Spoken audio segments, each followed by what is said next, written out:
Hello, everybody.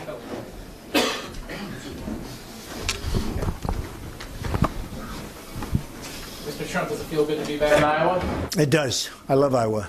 Many friends. Just a general question, like, why do events like this matter to... Well, it just brings people together. You hear different views, and you hear some views that you agree with and some that you don't. But the receptivity to my speech was really great. And somebody said that was the best ovation by far. And I'm very happy to hear that. What did you say? We were waiting for you up here. You must be kidding. I'm not doing the speech again. Mr. Trump, what's your opinion of the Iowa caucus process? And if you do, in fact, run, what's your strategy here? You're a pretty busy guy. Are you going to be here frequently? I would be here frequently. I have a great opinion of Iowa, and the caucus are fine. That's what they do. That's the game, and that's the way it's played, and that's fine with me. I have a tremendous, as you see from the audience, I have a tremendous relationship with the state of Iowa, and I would be here a lot. Mr. Trump, you spoke about Social Security in your speech. Yes. About strengthening it. Pardon me. What would you do to do that? Would you support privatizing or you have to make the country strong so that they can afford these programs. Right now, our country is a debtor nation. You have to make our country strong so that you don't have to cut Social Security and Medicare and Medicaid. You have to make our country strong. Our jobs are disappearing. They're all being taken out. The 5.6 number is fiction. It's probably 21%, the real number. The underemployment is through the roof. You have to make our country strong again so that you can afford Social Security and other great programs, including taking care of the military and the vets. Mr. Trump, right now the U.S. Department of Agriculture has a very active role in promoting rural Iowa. It goes beyond just biofuels to, for example, low-interest loans and grants that are provided to rural hospitals to help sort of prevent some of the population loss from rural to urban and suburban Iowa. Right. Do you support an active U.S. Department of Agriculture? Well, I really support your governor. I think he's terrific. I think Terry has done an amazing job here, and I got to know him very well over the last couple of years. And what he wants to do, and the head of the Department of Agriculture is Bill, tremendous guy, so they know what they're doing, and I support what they're doing. Did you just fire Mitt Romney and Jeb Bush? Well, I just don't think they can win. Mitt had his chance. In my opinion, it was an easier race than the one coming up. He should have won, and he choked. And you don't want to give a choker a second chance. I know that from sports. And you just don't want to give that person a second chance. And he shouldn't be running. As far as Jeb is concerned, we've had enough with the Bushes. And his attitude on Common Core, his attitude on immigration, his attitude, frankly, on a lot of things is not going to be a winning formula. So I don't think they're going to win. They're well known right now. They're two big names. They'll probably do well, but I think ultimately they'll both fail, and I think they'll absolutely lose to the Democrat if they got in. Mr. Trump, you ruled out? Well, I do rule out some, but I won't say their names yet. I'll let you know. Believe me, I'll let you know over a period of time. What kind of an issue do you think Common Core will actually play in Republican primary process? I think Common Core is a very big issue. It's a local subject, and it should remain a local subject. I think Common Core is a very big issue. We're going to have hours and hours of speeches from these potential candidates trying to differentiate themselves. What would be your advice to how they should tactically do that? Well, my advice to them is to talk about how we make our country great again, and they're not talking about that. Sir, your perceived expertise would be in finance. What comments do you have on the national debt, and what would you do to affect that? My expertise is in jobs, in finance, and in building, because I have built some of the great buildings, and they've been tremendously successful, and they've been great. And when a market turned, I made them successful anyway, through guile and through whatever it is.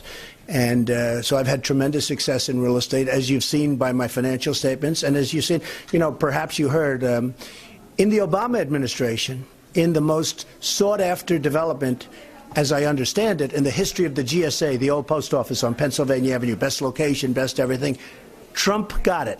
How do you figure that one? Trump got it, and I started construction 4 weeks ago. It's going to be a phenomenal success, and I got it. I'm a builder. What I do best is build. And the reason I got it is because I had the best statement, I can get it done, and I had the best project. and it's going to be a great thing.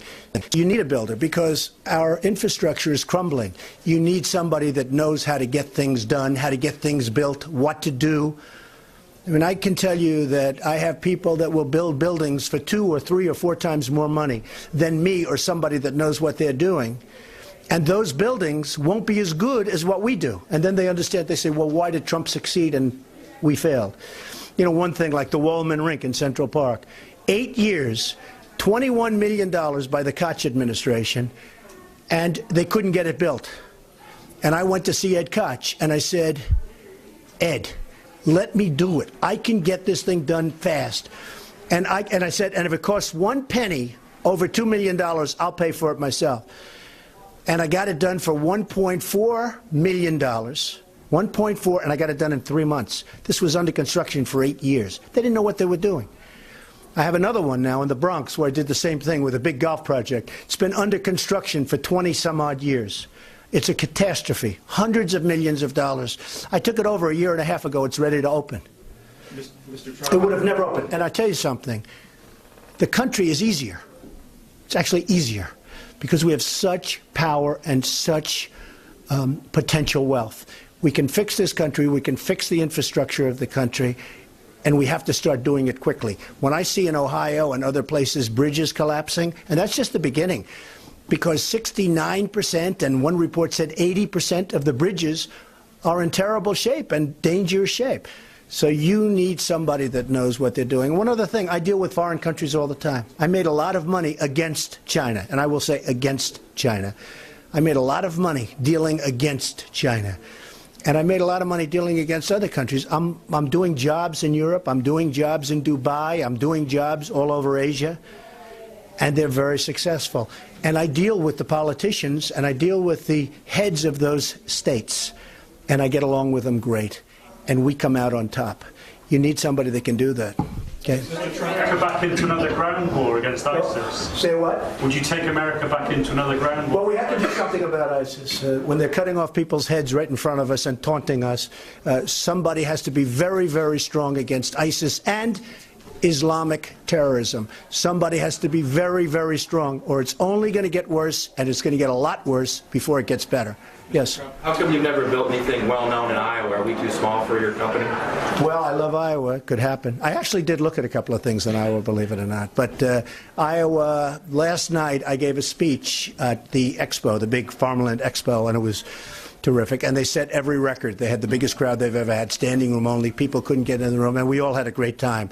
Now, I have great respect for Iowa and the people of Iowa. Do you think you might mistake or might be at risk of mistaking people's interest in you with political viability? People have no... I don't know. I don't know. I do think this. Over the years, a lot of people have wanted me to run because I have a certain attitude, and I have been a winner, and I've made a lot of it. And in my business, it hasn't been computers where you come up with a dating site and you sell it for $400 million. You know, with me, it's been real estate, which is like the old-fashioned way. And nobody's done it, or very few people have done it better, believe me.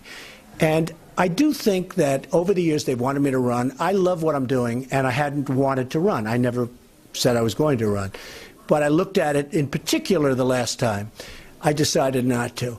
I think if I said I was going to, because I had people last night say, we're with you all the way if you announce you're actually running. And a lot of people say, if you actually announce you're running, you're going to go through the roof. I don't know. Maybe that's true. Maybe it's not. All I know is I know all these people. I'm the one person that can make this country great again. That's all I know. I can make this country great again. Nobody else can.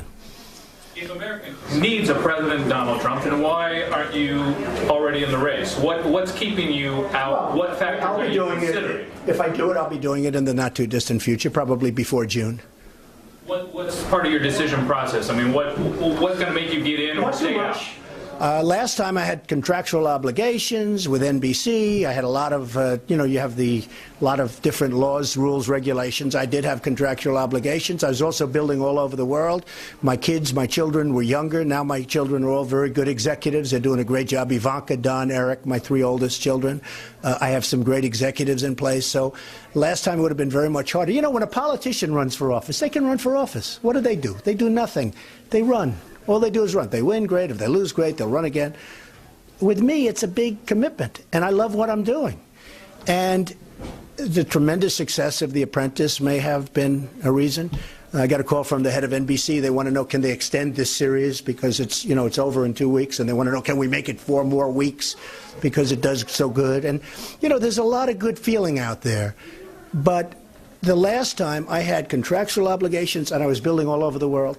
Now I have a great team in place, including my children in particular, and I'm really a free agent. The Apprentice ends, which is a contractual obligation. You know, you have the equal time problem, where if you have a major show, you're not allowed to run. Essentially, if I ran, that would mean that Rick Santorum and everybody else running would get 2 hours on primetime NBC. I don't think NBC is going to be happy with that, but you never know. I'll have to ask them. But I love the country. The country has great potential, and it can be great again. What separates you from any the other potential Republican candidates? I think my ability. I think my ability. I've just done well. I've had many, many, many wins, and I've had very few losses. And when I have a loss, I turn it around into a win. You know, a lot of times you have to be able to turn it around into a win because the economy crashes. Not my fault if the economy crashes, but I've done some of my best deals when the economy crashed. And I was in trouble, and I turned it around into a better deal than if the economy stayed good. So you have to be able to be nimble and know what you're doing. All right, how about one more question? One other question. One of the frequent areas of compromise that Senator McConnell mentions is trade. Do you trust President Obama to give him the free trade authority? No. President Obama is a horrible negotiator. Horrible. One of the worst ever. Look at Iran with the nuclear. We have sanctions in place. Iran is reeling from the sanctions, from years of sanctions. They're really now, they come to him and say, we're not going to negotiate with you unless you take off the sanctions. It doesn't work that way. Frankly, you put them up stronger. So now we take off the sanctions. I've never seen anything like it.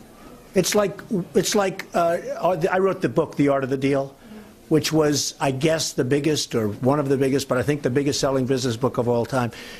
This is like 101. Why would you take off the sanctions off Iran? Like Iran, don't like Iran, like the country, it doesn't matter.